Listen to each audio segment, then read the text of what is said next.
Proudly multicultural and our proudly multi-faith city of Cambridge, because today we are sending the strongest of messages, and that message is that we will not tolerate anybody who tries to bring hate and division into our community. And if you look around you today, you'll see that there are a number of firefighters here standing side by side with you, helping you to send that message. And I want to talk a little bit about why that's important, because if we look at that group over there, the people they support, the politicians they support, and what they stand for, they represent the exact opposite of what we as firefighters stand for. Firefighters help people, regardless of race, regardless of religion, regardless of social status. And where we stand for protecting and helping families, they support an ideology that sees children forcibly separated from their parents and locked in cages simply because they're born in a different place to them.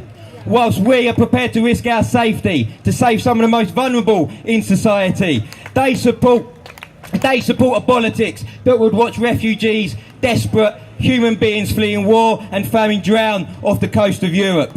But perhaps most frighteningly and most upsetting, the biggest contrast I've seen between us and them recently came in the way of a repulsive video by Tommy Robinson on the subject of the Grenfell Tower fire. Now, you'll be more aware of the part that we played at that fire. You would have seen the images of firefighters exhausted, covered in soot, on their knees, literally queuing up to run back into that building to save lives, not knowing if they would come back out again. And at the same time, Tommy Robinson releases a video trying to scapegoat those very innocent victims that lost their lives in that tower, trying to blame immigrants for the cause of that fire, rather than the people and the political decisions who were truly to blame. He said that the survivors, working people who have lost everything, had no right to be rehomed in their community, and he says we should simply all just shut up about Grenfell. That is where they stand on one of the biggest human tragedies of a generation. How dare they? How dare they use Grenfell to push their message of hate? What the London firefighters did on that day, and what the community of Grenfell has done since, how they've come together, embodies the exact opposite of what Tommy Robinson and the Football Lads Alliance stand for, and we absolutely must stand up to it. Now, Tommy Robinson claims to speak for us. They claim to defend free speech. Now, you have to excuse my language for a second, but what a load of crap. We saw them on Saturday, the violence and the aggression that they're prepared to use.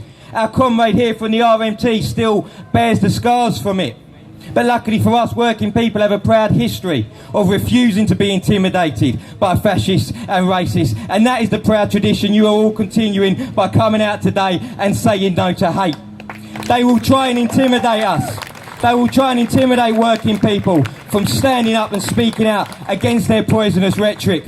But I have a message for Tommy Robinson and his group on that. Today the firefighters are here.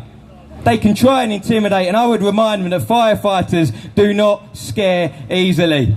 If burning buildings and smoke-filled rooms don't scare us, a group of hateful little bullies certainly won't, and we will be standing with you. So, I'll end on this before I pass to Denise. We have to be realistic. We have to accept that these far-right groups are growing. They do feel like they got the wind in their sails right now on the back of victories like Trump and Salvini, and they are building on that. They are organising on the message of people like Tommy Robinson. And I've read from some sympathisers and detractors that us on the left are being sensationalist or over-dramatic when we use words like fascism. But be under no illusion, that is exactly what we are seeing in these groups. Fascism, and it is now our generation's turn to stand up and resist it, as the workers and the communities that came before us so bravely did. But I am full of hope. I look around this crowd today and I am full of hope. I see firefighters, I see teachers, nurses, students, families. I see cultures and faiths represented from across our community, and that is how we defeat them. We do it united and we do it strong. And I am convinced that we will defeat them, and we will defeat them together. And I can promise you, when you do, the firefighters will be there standing next to you, shoulder to shoulder. Say no to hate, solidarity.